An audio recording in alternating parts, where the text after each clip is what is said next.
Amigos de América Latina, bienvenidos. Hoy vamos a hablar en nuestro programa de pobreza. En realidad de pobreza y desigualdad. Porque si bien América Latina no es la región más pobre del mundo, sí es la más desigual.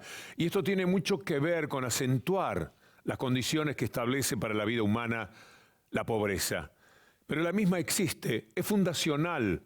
Si tomamos el ejemplo de la Argentina, piensen ustedes que cuando estos países se fueron construyendo, las tierras que se repartían eran, por ejemplo, 2 millones de hectáreas para un señor Martínez de Hoz, que no es un invento, la familia Martínez de Hoz existe aún hoy, desde aquellos tiempos inmemoriales de la fundación de las patrias. Y en consecuencia, si había 2 millones de hectáreas para alguien, había 2 millones de personas que no iban a tener derecho ni siquiera a 1 metro cuadrado. Por ahí venía la fundación de la pobreza. Es decir, es estructural. ¿Qué se puede hacer con la misma? Bueno, se puede, a través de gobiernos progresistas, inclusivos, se puede paliarla, se puede combatirla, reducirla, irla encerrando poco a poco. Y esto es lo que ha pasado en nuestra América Latina en estas décadas recientes, 15, 20 años, de gobiernos que se han preocupado por incluir a la gente, por trabajar contra la pobreza, con enormes dificultades, con una gran desventaja frente a los países poderosos. Pero lo han conseguido. Las cifras que vamos a mostrar más adelante de cómo la pobreza fue siendo disminuida en América Latina son colosales. Hay países que la han reducido tanto que parecía que aquello de pobreza cero, que es un imposible, podía ser, era una utopía realizable. Pero por lo menos llevarla del 30 al 20, al 10%, ha sido posible en muchísimos países. Por eso, de lo que tenemos que hablar es de los gobiernos que se preocuparon por la pobreza y los que la acrecientan. Volvemos a tomar como ejemplo la Argentina. El gobierno neoliberal de los medios de comunicación y de las corporaciones que tienen como gerente operativo a Mauricio Macri, determinaron que en 4 o 5 meses el número de pobres en la Argentina creciera casi 2 millones. Lo dijo la Universidad Católica Argentina, insospechable de ser progresista, que más bien accionó siempre con sus encuestas contra los gobiernos progresistas. Pero no tuvieron más remedio, de acuerdo a los números que se habían presentado, en admitir que la pobreza en Argentina había aumentado de una manera pavorosa. Y eso es lo que tenemos en nuestra región. O gobiernos que incluyen, y como en Brasil, como en la Argentina hasta diciembre, como en Ecuador, como en Bolivia, sacan a los países de la pobreza, o gobiernos neoliberales que vienen a tomar nuevamente el timón de nuestros países para llevarlo hacia las ganancias enormes de las pequeñas élites, pasando por encima a las clases más vulnerables y reconstruyendo aquella pobreza que los gobiernos progresistas habían llegado a combatir y que todavía lo hacen en algunos países. De esto vamos a hablar hoy. Esto es Crónica de América.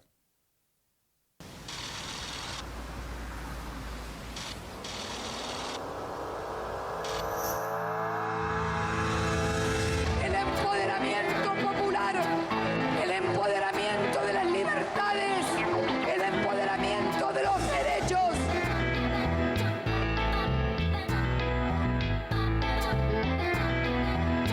Solo unidos nosotros, en una sola gran patria, seremos libres.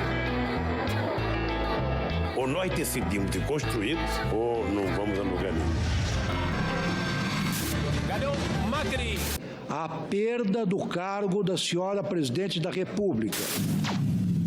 Ya no es solo un intento de restauración conservadora, se trata de un nuevo plan contra. It's never been a good bet to bet against the United States of America.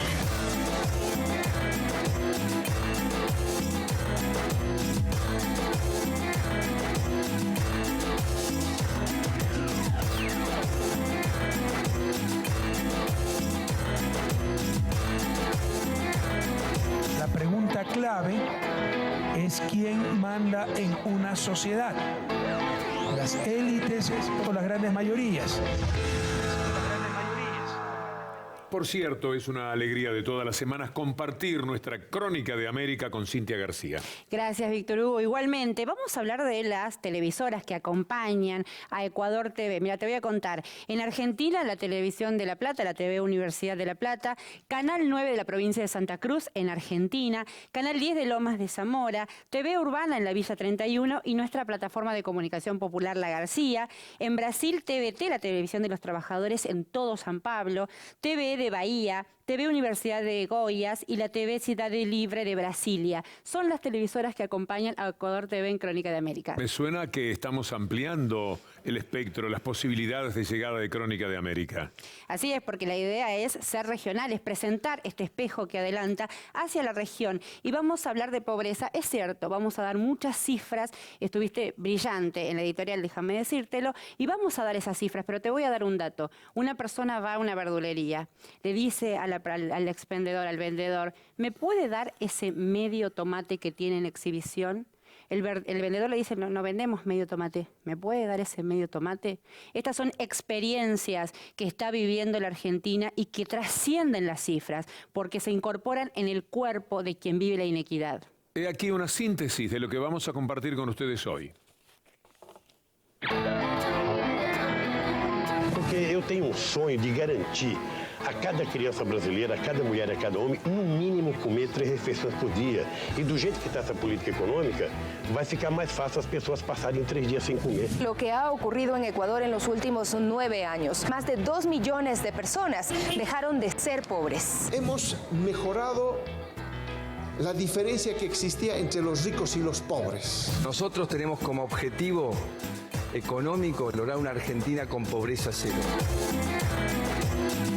Octubre del año pasado, que empezaron a caer las ventas, cerré el 30 de agosto. Y bueno, nos ha tomado la determinación en su momento de despedirnos a los 108 compañeros. Este sistema ya no se aguanta. Este sistema ya no se soporta. En realidad, hace siglos que no se soporta la injusticia. Pero día por día y hacia todo el futuro tenemos que seguir dando batalla.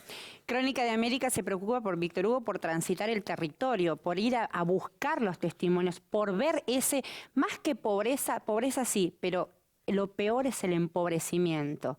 En un país donde la ecuación de pobreza había disminuido, donde había disminuido drásticamente la marginalidad, la pobreza extrema, ver el empobrecimiento es parte de nuestro compromiso de testimoniarlo. Sí, lo que nos importa mostrarle a América es lo que ocurre en la Argentina, que es absolutamente cierto, pero no por cifras que sean nuestras o de consultoras de los sectores progresistas de la sociedad, sino las propias estadísticas del gobierno y de las consultoras de lo que llamamos la derecha.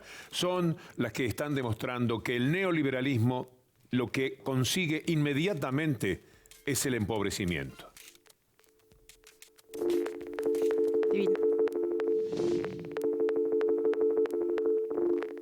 El cambio es lograr juntos cosas que nadie te va a poder quitar. Que el Estado esté ahí para acompañarte, no para meterte miedo con sacarte lo que te dio. Lo que tenés es tuyo por derecho. Votes a quien votes. Vota con alegría. Vota con esperanza. Este es el cambio que vamos a hacer juntos y empieza ahora. La Argentina del cambio, la Argentina gobernada por Mauricio Macri, es una Argentina empobrecida. Según el Instituto Nacional de Estadísticas y Censo, gestionado por el macrismo, en la Argentina un 32,2% de personas son pobres y un 6,3% son indigentes o se encuentran en una situación de pobreza extrema.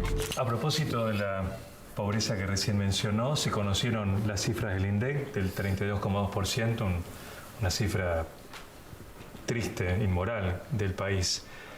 ¿Reconoce que un porcentaje de esa cifra es de gente que entró a la pobreza por los aumentos que hubo después de que asumían la presidencia? Sí. El sinceramiento también sinceró a que gente se entere que estaba en la pobreza.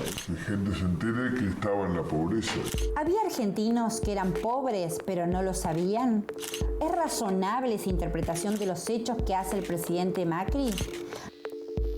Roxana es una mujer de 42 años de edad, tenía un comercio minorista en el barrio de Villa Crespo, pero debido a los desorbitantes aumentos de precios en los servicios y a la falta de consumo, se vio obligada a cerrar su negocio. Tenía un negocio de comidas rápidas, en Malavia y Velasco. Sí, vendíamos bien, teníamos buena clientela. Bueno, hasta octubre del año pasado que empezaron a caer las ventas. Después llegó el tarifazo, el famoso tarifazo. Y bueno, me perjudicó el tarifazo, pero más me perjudicó el consumo, el bajo consumo. ¿Pero qué pasó con tu negocio? Lo cerré el 30 de agosto. De octubre del 2015 para atrás, yo vendía muy bien. La gente hacía cola para elegirse la comida. A cambiar la política del Estado, ha cambiado la mentalidad del presidente de la compañía y bueno, nos ha tomado la determinación en su momento de despedirnos a los 108 compañeros. Lamentablemente no está abonando la empresa, los salarios nos debe prácticamente 2 meses de salarios caídos, que la empresa no está abonando a nuestros compañeros, ni los que están trabajando hoy, ni los compañeros que hoy estamos haciendo la CAMPE, que lo vamos a hacer hasta las últimas consecuencias, ¿no? Javier González Fraga es un economista liberal, afín a las medidas económicas que está tomando el gobierno de Mauricio Macri. Tenés que tener confianza. Yo entiendo que estén nerviosos los que apoyaron al gobierno anterior porque ven que hay muchas cosas que están saliendo a la luz. No me refiero a cosas de corrupción, me refiero también a los desequilibrios económicos que tenían. Y esto es un tema que va a llevar tiempo. ¿El gobierno neoliberal? No es neoliberal. Yo no creo. Alfonso Pratgay no es neoliberal. Neoliberal hubiera sido poner el dólar a 25, hubiera sido ajustar el gasto público 5 puntos, eso hubiera sido el neoliberalismo. Yo lo que creo es que te voy a aceptar que hay un deterioro, pero no te voy a aceptar de que la gente tiene hambre, dicho así de esa manera. No, hay un deterioro como producto de los errores. La gente tiene hambre, producto de los errores de los últimos años. La excusa del sinceramiento de la economía oculta un dato central. La brecha entre el 10% más rico y el 10% más pobre en la Argentina se venía achicando notablemente en los últimos años, pero en 2016 sufrió un aumento abrupto. Lo que este año ha pasado es que en general los especialistas están hablando que se ha sumado entre 3 y 5 a 6 puntos más de pobres. Y las causas son muy claras. Hubo una aceleración inflacionaria como no hubo desde el año 91-92, es decir, se dio básicamente a devaluación, con quita de retenciones, con aumentos de tarifas. Afectó a toda la población, pero mucho más afectó a los hogares de menores ingresos, porque estos hogares gastan esencialmente en pocas cosas, alimentos y bebidas, servicios públicos, y son justamente las cosas que más aumentaron. Pienso, mientras hablas, en esas promesas de campaña de Macri que habla de pobreza cero. Sí, bueno, y además no cabe duda que en este año lo que ha pasado con la pobreza es que la han aumentado, ¿no? Nosotros tenemos como objetivo económico lograr una Argentina con pobreza cero. ¡Pobreza cero! Pobreza cero, pobreza cero, pobreza cero, pobreza cero, pobreza cero, pobreza cero, pobreza cero, a pobreza cero, pobreza cero, cero, pobreza cero, pobreza cero. Pobreza cero en 4 años es obvio que no se alcanza, Liliana. Es obvio que no se alcanza, Liliana. Yo pienso que no se pone la mano en el corazón y piensa realmente en los pobres, como el otro día que se hizo el que llora. No, mentira, mentira. Porque sabemos que hay mucha gente que la está pasando mal. Y entonces ¿se emociona diciendo eso? Sí, claramente. Ni sinceramiento, ni pesada herencia. Las causas de la pobreza en la Argentina están relacionadas con las políticas dirigidas en detrimento de la clase trabajadora que está siendo disciplinada. Una fórmula que ya conocíamos, que vivimos en la década del 90, tal vez ahora con tintes aún más feroces que aquella década, gracias a estas políticas públicas que vienen de campañas mentirosas por parte del presidente Mauricio Macri. Además de la lágrima de Macri, hubo otro momento de humor en este tramo que condujo Cintia García, y son las expresiones del señor González Fraga respecto a Alfonso Pratgay, negando que sea un neoliberal. Esto tiene el neoliberalismo y la derecha. Son sentimientos vergonzantes porque se sabe que son egoístas, que son excluyentes. Cuando ustedes hablan con una persona de derecha, por lo general, aunque todo lo que dice es de derecha, dicen, no, yo no soy de derecha. O no, yo no soy neoliberal. Lo niegan porque en el fondo, desde el punto de vista del humanismo esencial, ser de derecha es ser egoísta, muy egoísta. Y esto es intolerable para la inteligencia de la persona. Entonces la inteligencia es la que les impide reconocer cuál es su sentimiento político. Sin duda uno puede reconocer discusiones sobre las cifras. Inclusive en Ecuador y en el resto de los países de la región hay una discusión sobre las cifras, sea cual fuere la manera de medir la pobreza, Víctor Hugo. Lo cierto es que los sectores más desfavorecidos de nuestra región sufren más rápido las consecuencias. Te voy a dar algunos datos en Argentina, los alimentos, porque acá esa es la canasta más importante para ver. Carne vacuna, 48%, pescado, 51%, aceite de girasol, 108%. ¿Qué implica esto sobre la inflación? Y estamos viendo ahí una infografía que la inflación afecta a los más pobres primero, afecta más a los más pobres que a los más ricos. Se estuvo hace poquitos años en los 70 kilos per cápita de carne vacuna en el consumo de los argentinos. Ha caído rápidamente a 55.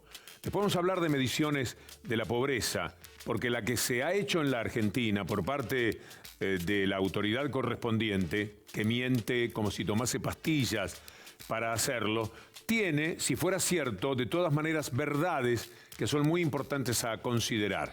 No es verdad, pero la vamos a tomar como tal en el momento en que podamos discutir, porque ahora queremos repartir el juego con nuestra América y saber en Ecuador cómo se están preparando, Sofía Montoya, para las elecciones, cuáles son los partidos, quiénes son los que van a participar. ¿Qué tal, Víctor Hugo, Cintia? ¿Cómo están? Así es, la actividad política es intensa en nuestro país una vez que se han cerrado las inscripciones para las elecciones del 2017 y ya los ecuatorianos conocemos quiénes son los que aspiran a llegar al sillón presidencial. Sus propuestas han sido ampliamente difundidas por los medios de comunicación en lo que algunos han llamado una campaña anticipada. Pero hablemos de dos personajes en particular. El banquero Guillermo Lasso, muy relacionado a la derecha, quien en esta oportunidad propone la reducción de impuestos para atraer inversión extranjera sin tomar en cuenta que estos impuestos forman parte del presupuesto para la construcción de carreteras, de escuelas, hospitales, infraestructura e inversión social muy necesaria. Pero también está Mauricio Pozo, quien postula como candidato a vicepresidente junto a Cintia Viteri, quien ha sido también recordado por ser parte del gobierno de Lucio Gutiérrez y firmar la más vergonzosa carta de intención con el Fondo Monetario Internacional, en la cual se proponía pagar la deuda externa irrestrictamente sin condiciones, pero tomando o dejando de lado los beneficios sociales, congelando las pensiones jubilares, precarizando las condiciones laborales también. Esto es un poco el panorama electoral y quienes están participando y aspiran a llegar a ocupar estos cargos tan importantes para el destino del país. Este es nuestro informe y con esto volvemos con ustedes, Víctor Hugo y Cintia. Bien, vamos a seguir hablando de Ecuador.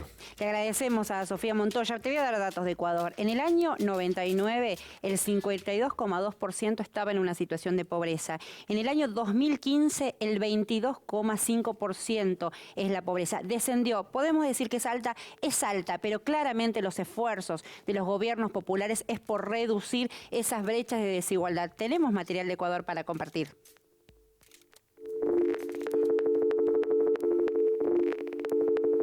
Hice el préstamo y puse la tiendita, donde vendo de todo, arroz, azúcar, todo. Entonces a mí eso me ha servido bastante, porque con eso podía subsistir a mis hijos, porque imagínense, yo soy madre soltera, tengo 8 hijos. Tengo hijos en universidad, en el colegio y en la escuela. Testimonios como los que acabamos de ver son la muestra de lo que ha ocurrido en Ecuador en los últimos 9 años. Una notable reducción de todos los medidores de la pobreza. Tal es así que en el año 2006 el 38,3% de la población vivía en esas condiciones. Una cifra que se redujo a diciembre del 2015 a 23,28%. Es decir, estamos hablando de que más de 2 millones de personas dejaron de ser pobres. Otro indicador que experimentó una reducción durante el gobierno de la Revolución Ciudadana es la pobreza extrema. Pasó del 16.9% en 2006 a 8.45% en 2015. La pobreza por necesidades básicas insatisfechas también se redujo en el mismo periodo de 52% a 35.8%. Esta reducción ha sido progresiva. En el año 2011, la pobreza ya se había reducido en un 4.9%, llegando al 32.4%.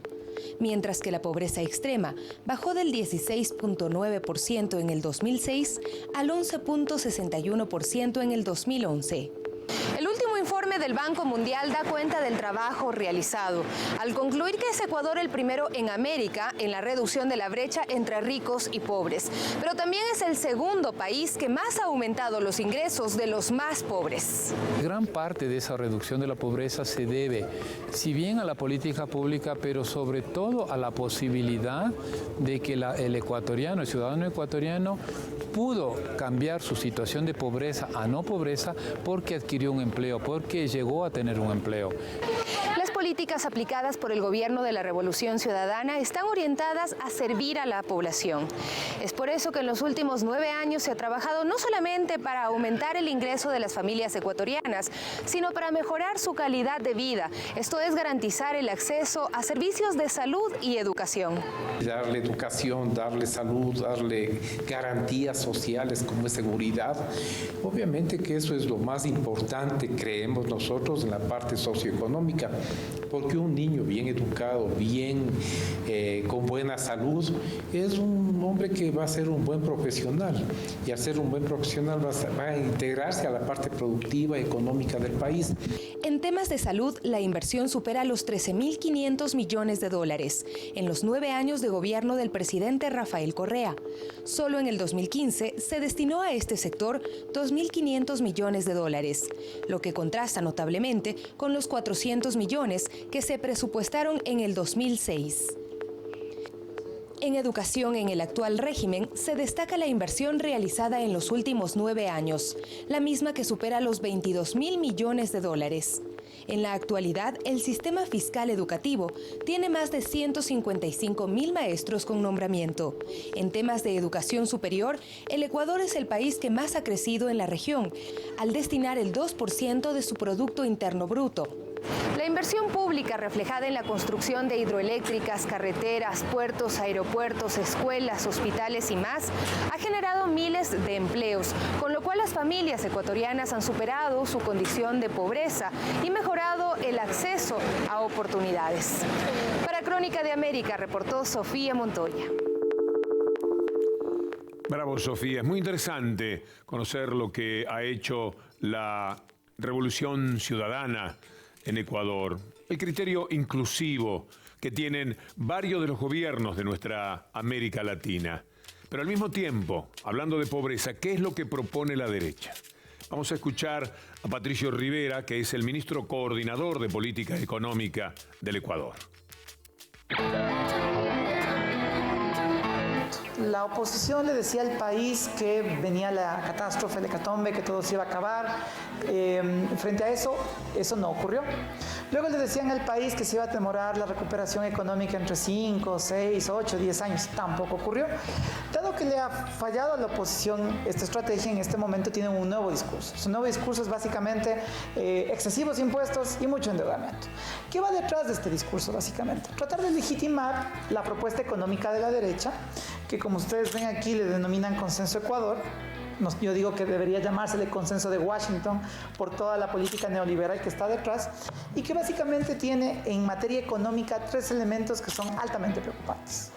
El primero, le está diciendo a la ciudadanía: queremos que las personas más ricas de este país, que Guillermo Lasso, por ejemplo, paguen menos impuesto a la renta. Con este proyecto que está puesto aquí, Guillermo Lasso pagaría menos de la mitad del impuesto a la renta que hoy paga.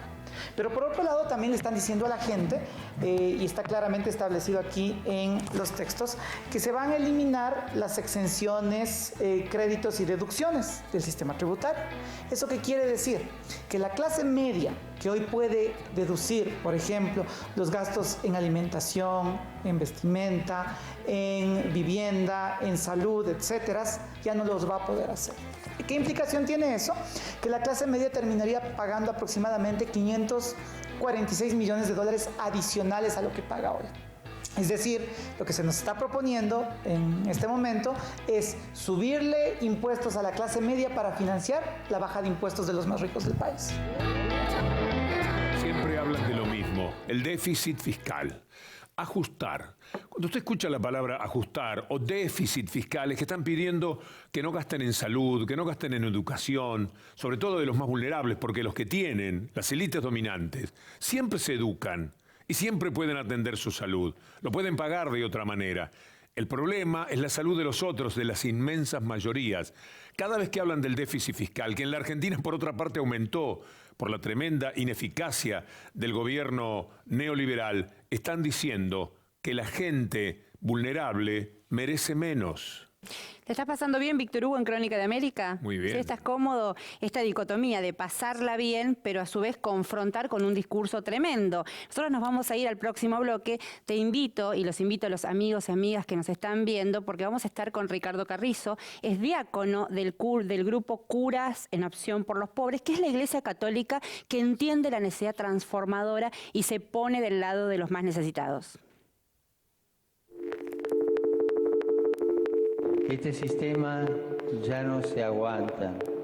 No lo aguantan los campesinos, no lo aguantan los trabajadores, no lo aguantan las comunidades, no lo aguantan los pueblos y tampoco lo aguanta la tierra, la hermana madre tierra, como decía San Francisco.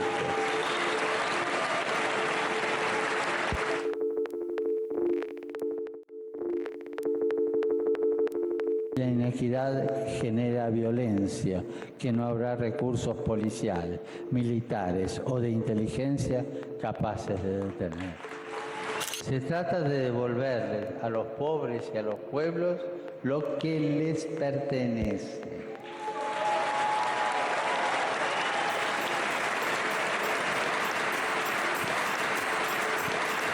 El padre Ricardo Carrizo.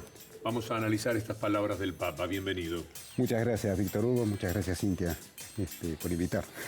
Lo que más duele es la inequidad, encima más que la pobreza. Sí, porque esa inequidad hace que no puedan recuperarse, porque aún uno puede vivir con dignidad su pobreza, pero si no tiene forma o manera de recuperarse, sobre todo en este último tiempo, venían en un proceso de recuperación y ahora volvieron a caer y quizás peor que antes. Y entonces la brecha cada vez es mayor y la diferencia es peor y sobre todo porque aumenta un individualismo y un egoísmo, sobre todo aquellos que son los que tienen posibilidades de salir adelante. Ricardo, vos sos diácono en el territorio, ¿no? Es tu relación con los sectores más desfavorecidos. Hay un dato de la década del 90 que nos contaba fuera del programa, tremendo. Cuando nosotros llegamos a nuestra parroquia, ahí detectamos algunas cocinas, clara convivencia con la policía, esto es real. ¿Cocinas de venta de drogas? De drogas. Y notábamos, por ejemplo, charlando con los padres en la primera comunión, muchos de ellos trataban de sobrevivir o llevar alimento a su casa vendiendo droga. ¿En qué año? Y esto en los 2001, en ese tiempo muy crítico que vivimos del país. Luego, bueno, de a poquito fue recuperando la cosa, se empezaron a conseguir changas, trabajo informal, un montón de cuestiones, y fueron dejando esto, que no lo querían hacer, pero era la única manera de subsistencia. Desde hace unos meses, lamentablemente, esto está volviendo a suceder, y con mayor fuerza, sobre todo porque, por lo menos en toda la localidad de San Francisco Solano, que es un bolsón de pobreza bastante grande que hay en Quilmes, esto ha surgido con mucha virulencia, lamentablemente. Quiere decir que gente que se había recuperado retorna a la pobreza. Peor, no solo retorna a la pobreza, sino que se siente despreciado, por un Estado que lo acompañaba y que ahora lo abandona. Lo más trágico, lo más tremendo, es que la ecuación pareciera ser, Víctor Hugo, Ricardo, no solo económica, no es solamente no tener los recursos, no tener para comer, no tener para ir a estudiar. Hay hasta una persecución política de este gobierno por aquellos actores sociales que han trabajado en contra de la pobreza. Sí, y esto se da a nivel local, provincial y nacional. Local, muchachos que están cartoneando, buscando, y que la policía los pone contra la pared, los maltrata de distintas formas. A nivel provincial hay estructuras que uno nota de represión contra cualquier muestra de reflejar lo que está pasando. Y obviamente, muy claro, por lo menos para nuestro país, el caso de Milagros Salas, con todo lo que ella ha hecho y que esté siendo presa injustamente, ella y sus compañeros, ¿no? Porque la derecha necesita someter. Obviamente este sistema económico se sostiene a través de reprimir cualquier protesta social, de reprimir cualquier situación, de mostrar lo que aquellos que dicen o nos mienten diciendo que están mejorando nos están empeorando. El problema con ustedes es que ustedes luchan por la dignidad. No es solamente una cuestión numérica, no es cuánto comen, sino qué clase de vida se les da. Exacto, porque el tema no es la pobreza, sino el empobrecimiento que está teniendo la gente. La gente pobre es muy digna, no quiere ser pobre, pero vivía su dignidad dentro de la pobreza, porque buscaba la forma de obtener los recursos para mantener su familia. En el segundo trimestre del año, tomamos 3 meses de la primera parte del año, 106.000 personas ingresaron a las villas miserias de la ciudad. 106.000 personas. Algunos estaban retornando a la pobreza, pero otros son los que se caen de esa clase media que había arañado un poquitito una posibilidad más digna. Sí, y esto sumado a la lucha del pobre contra el pobre, porque aquellos que intentaron ingresar querían ocupar espacios que otros querían propios, y había un problema ahí de, no solo de falta de organización, pero sino el tema es que yo tengo mi espacio y lo quiero cuidar, y otro que quiere pedir compartir, y entonces este neoliberalismo genera este egoísmo. Ahí aparece la estigmatización del inmigrante. Tal cual. Tal cual, un país que se crió, se fundó sobre inmigrantes, decir que la responsabilidad de todos los males son de aquellos hermanos latinoamericanos que vienen a visitarnos o a trabajar o a buscar un lugar, es falso de toda falsedad. Esto sucede para que el pobre, en vez de buscar las responsabilidades arriba, mire siempre hacia las capas inferiores, mire hacia el que está abajo, necesita diferenciarse de ese. Claro, el que está arriba no le importa lo que pasa abajo, es la ley del gallinero. La distancia que hay entre las distintas capas de la sociedad, entre el pobre y el rico, es tan inmensa que a veces da la impresión de que el pobre ni se preocupa de cuánto el rico tiene y cuánto roba. Es que en realidad no tiene tiempo para eso, porque está preocupado por el ahora, el ya, qué le doy de comer esta noche, cómo consigo salir a cartonear. Digamos, incrementó la cantidad de cartoneros, de muchachos que salen a buscar con qué subsistir la familia. Qué dolorosa sorpresa es para el que no se veía como pobre, no se visibilizaba de esa manera, encontrarse de pronto en esa situación, porque tiene que cambiar de vivienda, porque no puede pagar el alquiler en la ciudad o en el conurbano de la ciudad y se tiene que meter en una villa miseria. Sí, el tema es, al volver a una villa miseria, es todo aquello que lo estigmatiza en cuanto a tener un domicilio en una villa, ya no te dan trabajo o no te lo... ya vos haces ese domicilio y te marginan. Esto de buscar cómo salir adelante, y aquel que empezó a levantar y de repente cae peor que antes, se siente mucho más angustiado y cuesta contenerlo. Y por eso proliferan los comedores, por eso proliferan las distintas instancias que podemos ver en nuestros barrios para tratar de ayudar a salir adelante. Lamentablemente no podemos dar soluciones, estamos haciendo parches porque no tenemos otra opción. Incluso nos cuesta conseguir elementos para poder resolver estos parches. Como un espejo que adelanta en el neoliberalismo, es bueno contarle a los amigos de América lo que ocurre en la Argentina respecto a los comedores. ¿Cuánta gente proporcionalmente ha aumentado su presencia allí? Antes iban los niños de algunos, exacto. Ahora van muchos más niños y los padres. Y los padres, exactamente. En mi parque tenemos un par de comedores, teníamos pocos chicos, que era una colaboración a lo que comían en las escuelas. Ahora ya en las escuelas tampoco tienen para comer, entonces vienen todos a los comedores. No tenemos capacidad para cubrir, entonces tuvimos que bajar un poco las raciones, y esto ya también es otro problema. Esto vienen los padres, o sea, es una cadena que se está dando porque además cuesta conseguir mercadería. porque nadie te regala. Ni hablar de las 4 comidas diarias. 4 comidas. ¿Dónde? No. Cierto, se habla de 4 comidas, sí, pero no, esos solo algunos privilegiados pueden. Estamos hablando de menos calorías, de mucho menos posibilidades de desarrollo físico e intelectual de las personas. Nosotros teníamos chicos con desnutrición y algunos casos, poquitos, con desnutrición severa. Esto fue aumentando y volvieron otra vez a tener desnutrición porque no podemos cubrir todo lo necesario, los tipos de alimentos que les puedan proveer todos los nutrientes que necesitan. Entonces, mucha harina, mucha papa. Ahora, cuando uno habla con funcionarios de este gobierno, como veíamos en el informe, en el primer bloque, ellos niegan que sea un gobierno neoliberal, pero además niegan que haya hambre, niegan esta ecuación de hambre. ¿Qué le responde el grupo de CUR en Opción por los Pobres? No, simplemente que mienten. O sea, yo he tenido una discusión con Yamil Santoro en cuanto a esto y él descaradamente en la cara me dijo, no, pero estamos mejor. Le digo, mirá. Yamil Santoro, digamos, es un funcionario del gobierno. De este gobierno, joven, pero le ofrecí, venga a mi parroquia, le muestro, le vean cómo estaban y cómo están. Obviamente nadie apareció, pero el tema es esto. Hay una visibilización mentirosa de la realidad. Yo no he visto a nadie bajar a las calles, salvo los que mandan, pero no he visto funcionarios de peso conocer a los pobres de frente. Fíjense en que uno mira la televisión, los actos y eso, y hay poca gente alrededor, pero porque los niegan, los tapan o los buscan de que no sean solo afines para no generar problemas. O aquellos que van a reclamar. En Quilmes, cuando vinieron a inaugurar la estación, mucha gente vino con carteles a mostrar el problema y ¿qué hicieron? Metieron gendarmería para separarlos. Padre, muchas gracias. Sí. No, gracias a ustedes, muchas gracias Cintia, muchas gracias Hugo. Y enseguida estamos con el último bloque del programa. Sí, vamos a tener material inclusive de Brasil, informe de la región en Crónica de América.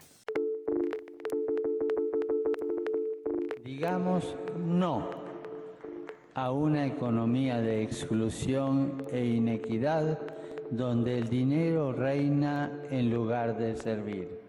Esa economía mata, esa economía excluye, esa economía destruye la madre tierra.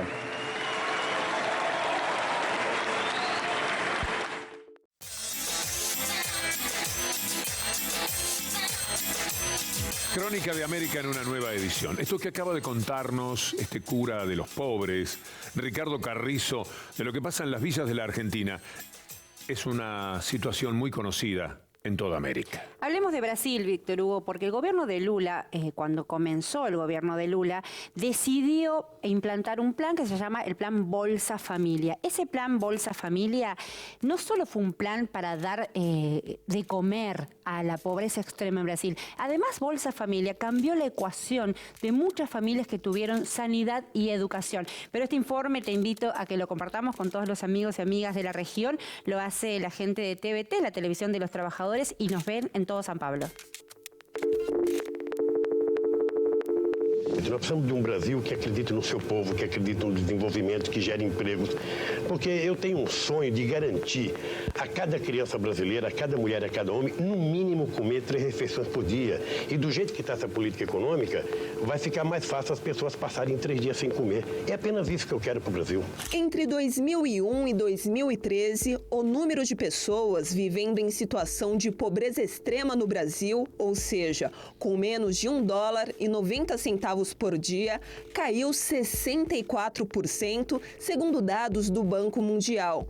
Passou de 13,6% da população para 4,9%. Este sociólogo, professor da Fundação Escola de Sociologia e Política de São Paulo, considera que a redução foi possível por causa da política adotada pelos governos Lula e Dilma. Isso foi possível através de uma política governamental que acabou, querendo ou não, superando qualquer possibilidade ou força do que se chamava de empreendedorismo social, etc. Ou seja, o principal responsável por reduzir a pobreza é o Estado, através de políticas de bem-estar social. Durante os 13 anos de governo petista, os programas sociais ganharam força e permitiram mudanças significativas na vida da população mais pobre. Nesse período, período, o Brasil pela primeira vez saiu do mapa da fome, melhorou os indicadores sociais e retirou mais de 36 milhões de pessoas da miséria por meio do Bolsa Família, o maior programa de transferência de renda do mundo. Resultados que deram protagonismo ao Brasil no cenário internacional. Foram feitas, durante esses anos, intensas políticas públicas, inclusive transversais aos programas, aos eixos principais, né? Então nós, pela primeira vez na história, saímos do mapa da fome, pela ONU. A socióloga Valquíria Domingues Leão Rego, autora do livro Vozes do Bolsa Família, durante 5 anos percorreu várias cidades do país para ouvir as beneficiárias do programa, que paga em média R$ 167 por mês para 14 milhões de famílias. E nos últimos 10 anos, testemunhou a melhora da qualidade de vida dessas pessoas. Por menor que seja a renda, foi a primeira experiência na vida de ter uma renda monetária regular. A regularidade da renda, não atrasar, chegar direitinho, chegar mensalmente. Além da renda, os beneficiários do Bolsa Família passaram a ter acesso a outras políticas públicas, como vagas em creche pelo programa Brasil Carinhoso, qualificação profissional pelo Pronatec, que formou mais de 1.200.000 pessoas, cisternas no semiárido pelo programa Água para Todos e acesso a operações de microcrédito pelo programa Crescer, para melhorar as oportunidades de geração de trabalho e renda dos beneficiários do Bolsa Família. Políticas sociais que agora estão ameaçadas pelo governo de Michel Temer na avaliação dos nossos entrevistados. É muito significativo que uma das primeiras medidas do golpe foi praticamente a extinção do Ministério do Desenvolvimento Social, MDA. Elas estão ameaçadas logo de cara, né? A princípio pela própria aprovação que já está encaminhada da PEC 241, ela corta recursos na saúde, na educação, entre outras áreas, isso significa então emperrar, frear a distribuição de recursos por parte do Estado. Já estão encomendados.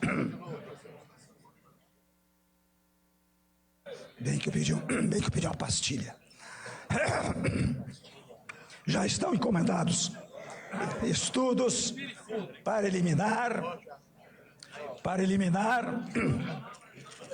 Chega, é muito. Já estão encomendados estudos para eliminar cargos comissionados e funções gratificadas.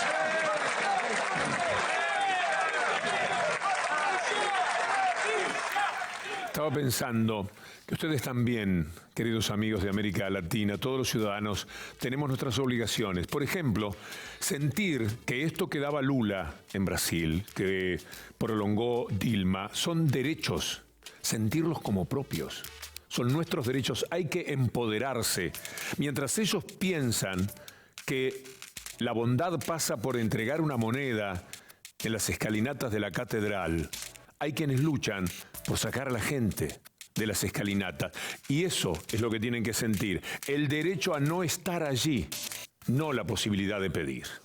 Tal vez el desafío más grande sea achicar los reales niveles de pobreza, pero la lucha fuerte fue contra la pobreza extrema. En Bolivia se redujeron 2 millones de personas, dejaron de estar en esa situación de pobreza extrema. Te invito, Víctor Hugo, los y las invito a ver el informe de Bolivia TV. Según datos del Ministerio de Economía de Bolivia, en 2005, antes que el presidente Evo Morales suba al poder, 4 de cada 10 bolivianos vivía en la extrema pobreza. Hoy esos datos se redujeron ostensiblemente de 4 a 2.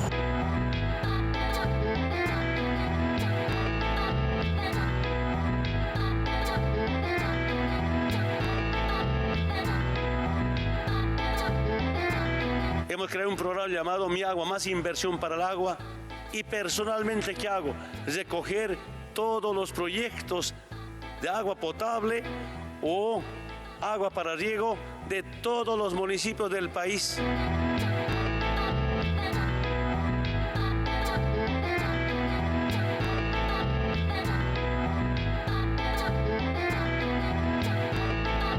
ahora con facilidad nos podemos ir a las ciudades, con facilidad podemos participar en los eventos y lucir nuestra vestimenta originaria que nos han dejado nuestros abuelos. Eso sí ubica realmente Bolivia para la región en algún modo en el mundo como uno de los países con los avances históricos más importantes.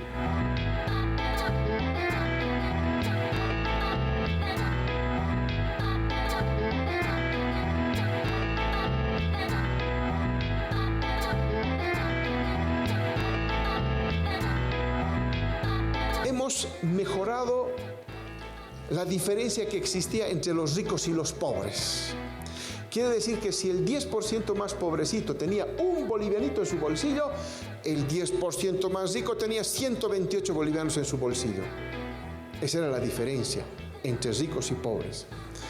Esa diferencia la hemos reducido, la hemos reducido a solo 42 veces.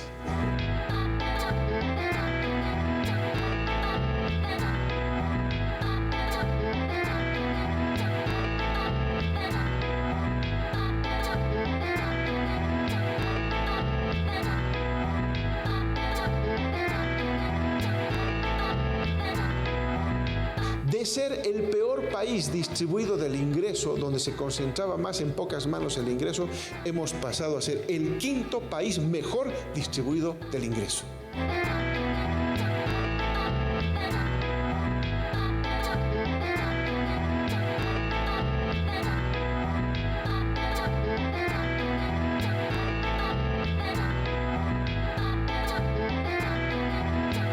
Los cambios en Bolivia llegaron acompañados de una recuperación de la soberanía, mayor participación del Estado, mayor participación social e independencia del Estado boliviano a poderes extranjeros.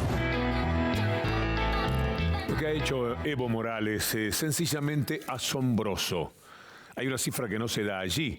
Antes, los recursos de Bolivia se repartían un 82% para las empresas internacionales y solo el 18% quedaba para Bolivia. Ahora, aunque les parezca exagerado, es exactamente al revés. El 82% para Bolivia, el 18% para las empresas internacionales, que no se fueron, porque para ellos ese 18% siempre es negocio. Imaginen cuánto robaban cuando se quedaban con el 82% de aquello de lo que ahora sí los bolivianos se han empoderado.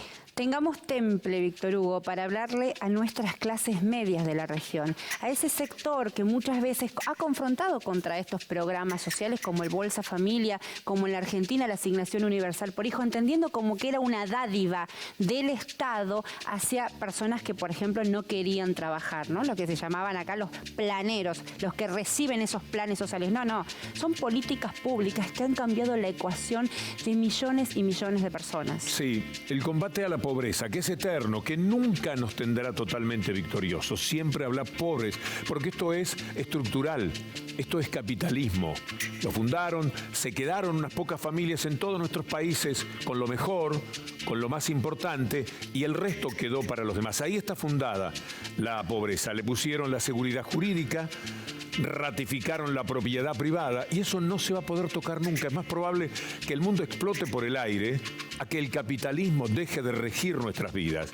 De lo que se trata es de domesticarlo un poco, de hacerlo algo más humano, si la expresión cabe. Esa es la lucha que han llevado a cabo los gobiernos progresistas e inclusivos de nuestra América Latina. Pero mientras tanto se fortalecen con sus medios de comunicación, con su ataque persistente hacia esos gobiernos progresistas, las élites dominantes, los medios de comunicación dominantes, las corporaciones que con todo se quedan y consiguen de vez en cuando que los pobres se traicionen y que los propios pobres se olviden de dónde estaban antes para que se den un tiro en el pie y muchísimas veces permitan lo que está ocurriendo en América Latina, que es el retorno de la restauración conservadora en América Latina. Algunos datos breves sobre las situaciones de pobreza por país para repasar en este ya final del programa de Crónica de América. En Ecuador, por ejemplo, los índices de pobreza desde el 99 al 2015 menguaron desde un 52,2% a un 22,5%. Ese es el dato de Ecuador. En Brasil podemos decir que en el 90 había 25,5% de pobreza extrema y en 2016 2,8%. Lo mismo uno puede dar cuenta de Bolivia, recién lo veíamos en el informe. ¿Qué pasa con Argentina? En la Argentina, el INDEC publicó recientemente que la pobreza es del 32,5%. Exageraron para que los números muy rápidamente, el año próximo, que es un año de elecciones, mejoren un poquitito y decir, estamos en camino a la pobreza cero. Son capaces de hacerlo. Son extraordinariamente cínicos. Cambiaron la forma de medir la pobreza y así consiguieron llegar al 32,5%, para que el año próximo sea el 31%. Quizás podrían lograrlo del 32,5 al 31, pero eso es mentira. Con los mismos indicadores que ellos tomaron ahora para que la pobreza sea 32,5, lo que dice el cuadro que presentábamos de la Argentina es que en el año 2003 la pobreza era del 60,8% y bajó hacia el año 2015 al 27%. Quiere decir que se redujo un 33%. Esta es la realidad con los mismos indicadores. Y si era 27, de acuerdo a lo que ahora dicen, a 32 hay 2 millones de nuevos pobres que construyó el gobierno neoliberal de la Argentina. Esa es la ecuación que hay que tener en cuenta. Eso es lo que tenemos que pensar cuando nos pensamos regionalmente. Antes de ir hacia el final del programa, déjame recordarte las redes sociales. Hay un hashtag de Crónica de América que es América, y ahí ustedes pueden, como dice Víctor Hugo, terminar de amalgamar, terminar de cerrar este programa. Bien, nos estamos despidiendo. Nos importa muchísimo estar en contacto cada vez con más personas, porque lo que queremos es tomar disparadores que sirvan a ustedes para participar de la discusión, para nunca ser indiferentes, porque es la indiferencia lo que les ha permitido a ellos, junto al extraordinario dominio que tienen de los medios de comunicación, crear la cultura de que somos unos inútiles, los pobres, somos personas que no hemos tenido capacidad y que por eso los más capaces se fueron quedando con todo. Y esto no es para nada verdad. Y contra esta idea es que nosotros queremos luchar y por eso pretendemos que se empoderen de la información, que no sean indiferentes. Nos vamos con Anita Tijoux, esta cantante chilena, con la canción Somos Sur, Víctor Hugo. Es de ella, la canta con Fabia Mansour, que es una cantante palestina, y vamos a tener imágenes de la cordillera, de nuestra cordillera, también imágenes de Palestina, para decirles muchas gracias y hasta el próximo encuentro en nuestra Crónica de América.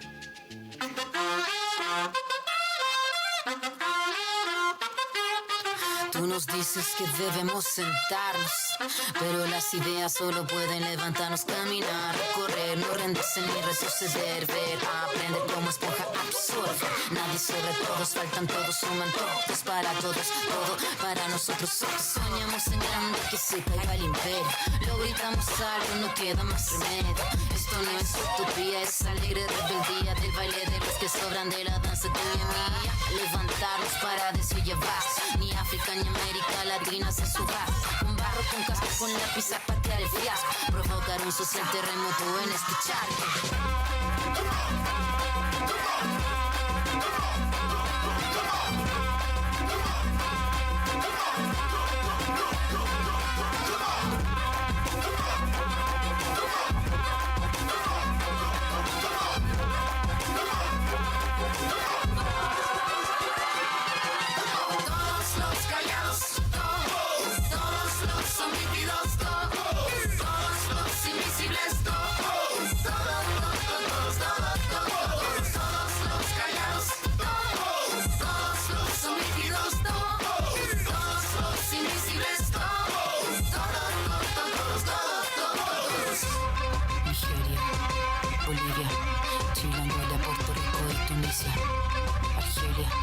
Venezuela, Guatemala, Nicaragua, Mozambique, Costa Rica, Camerún, Congo, Cuba, Somalia, México, República Dominicana, Tanzania, fuera Yankee de América Latina, franceses, ingleses y holandeses, yo te quiero libre.